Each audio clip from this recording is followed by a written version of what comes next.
বিচার নাই, আজকে আমরা প্রতারণা করছি অর্থরাজের সাথে। হারামজাদা, তোর করে আমি ছিঁড়ে ফেলাম যদি তুই যদি প্রমাণ না দেখাতে পারি।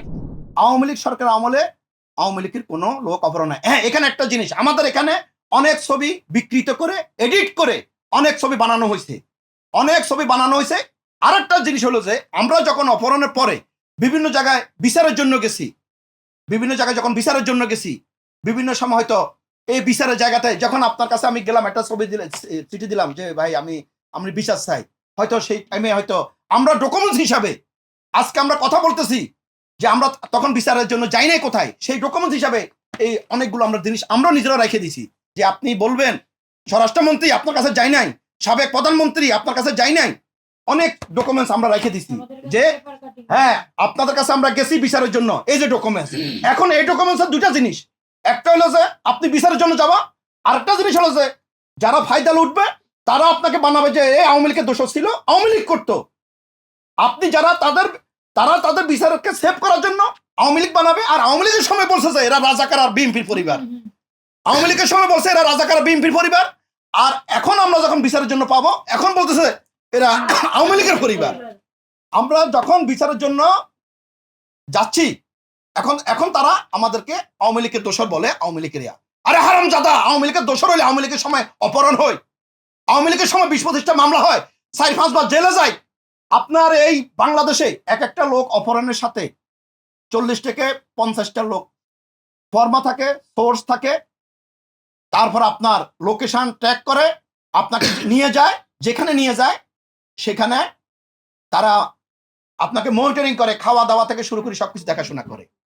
আর আমাকে আবার বলে আমাকে সে যেখানে নিয়ে গেছে সেই জায়গায় নিচের থেকে চোখ বাইরে আবার দেখান, আমি চ্যালেঞ্জ করতেছি আমি সেই রুম আইডেন্টিফাই করতে পারবো, কারণ আমি দোতলায় গলিতে প্রথম রুমে ছিলাম, একটা মাঝখান দিয়ে গলি আছে, গলিতে দোনো পাশে রুম, রুমের এই প্রথম কর্নারের রুমটা আমি ছিলাম, এই কর্নারের রুমের পরে সমস্ত রুম, এই পাশে সমস্ত রুম, গলির মাথায় যাইয়ে একটা ভেন্টিলেটর একটা ফ্যান আছে, এরপরে ভিতরে যায় বাথরুম আছে, গোসলখানা আছে, একটা বাথরুম একটা গোসলখানা একসাথে ভিতরে। এবং কি আমরা যখন রাত্র হতো, যখন ঝিঝি পোকা ডাক দিত, তখন আমাদের এই মাথাতে চোখ বাঁধা থাকতো, তখন আমরা চোখের এটা উঠাইয়ে দেখতাম। এবং আশেপাশে আমাদের যারা ছিল, আজকে হয়তো ওনার স্বামী হতে পারে, ওনার ভাই হতে পারে, বা ওনার ভাগিনা হতে পারে, যাদেরকে নিয়ে গেছে আমাদের চোখের সামনে নিয়ে গেছে, তাদেরকে নিয়ে মেরে ফেলছে, তাদেরকে নিয়ে মেরে ফেলছে। আজকে এতগুলো মানুষ গুম হলো, হত্যা হলো, তাদের বিচার নাই, তাদের বিচার নাই। আজকে আমরা প্রতারণা করছি অর্থরাজের সাথে। হারামজাদা, তোর করে আমি ছিঁড়ে ফেলাম যদি তুই যদি প্রমাণ না দেখাতে পারি। হয়তো তোকে প্রমাণ দেখাইতেই হবে, তোকে প্রমাণ দেখাইতেই হবে। আমরা প্রতিটা পরিবার এই ধরনের ঘটনার তীব্র নিন্দা জানাচ্ছি এবং ধিক্কার জানাচ্ছি। আমাদের অনেকগুলো, আমরা এখন সবার পক্ষে কথা বলি, আমাদের 1885টা আমাদের ব্যক্তিগতভাবে আমরা ওইভাবে করি নাই।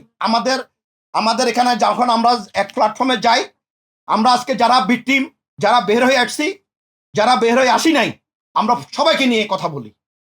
আজকে আমরা এই যে আমার ভাই বোনেরা যারা আছে, যাদের স্বামী আসে নাই, যা ভাই আসে নাই, যা পরিবারকে যারা আসে নাই, সবাই নিয়ে কিন্তু সবাই একই প্ল্যাটফর্মে কথা বলি। আমাদের একটাই উদ্দেশ্য, আমরা যারা ফেরত আইছি, যারা ফেরত আসি নাই তাদের আমরা বিশ্বাস চাই, যারা ফেরত আসেন নাই তারা কোথায় আছে। আজকে ইন্ডিয়াতে আপনারা দেখতেছেন মিডিয়াতে বিভিন্ন জায়গায়, ইন্ডিয়াতে আমাদের 1065 জন একটা লিস্ট আছে। তো 1065 লিস্টে কারা আছে, কারা আছে, তাদের লিস্ট কই? সেখানে তো এমন হতে পারে আমাদের কারো আছে। আরে আজকে আপনি সেদিকে যান। আজকে আমি বাংলাদেশ গুম কমিশন, আন্তর্জাতিক অপরাধ ট্রাইব্যুনালকে দৃষ্টি আকর্ষণ করতেছি, আপনারা যাদেরকে দিয়ে তদন্ত করাচ্ছেন, যে মামলাগুলো তদন্ত করাচ্ছেন, তারা তো পক্ষপাতিত্ব, তারাও এখানে সংস্কার হয় নাই, সেখানেও তারা উদ্দেশ্যপ্রণীতভাবে অনেক কথা বলে, তারাও তো পক্ষপাতিত্ব। সেখানেও আপনারা আমরা কিভাবে আশা করবো আমরা ন্যায় বিচার পাবো?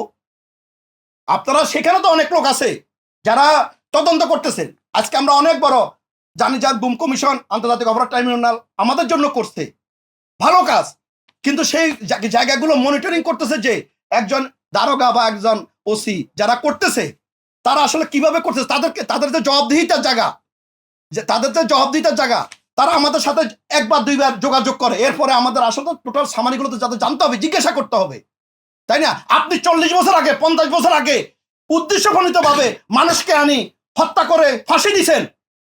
আজকে আমরা এই যে 4-5 বছর আগে, 6 বছর আগে, 7 বছর আগে আমরা কোথায় ছিলাম? অপহরণ হয়ে কোথায় ছিলাম, কিভাবে হইলাম, কাজ যারা আসে নাই সেগুলো কই, সেগুলো আপনি বের করেন। সেই রিপোর্টগুলো আগে দরকার। আপনি 40 বছর 50 বছর আগে তাদেরকে আনি ফাঁসি দিলেন, আর তারা অপরাধী, তাদের কি সুন্দর করে আপনার পাওয়া গেছে, এর সাথে যুদ্ধ অপরাধী, সে রাজাকার, ওই সেই বের করছেন।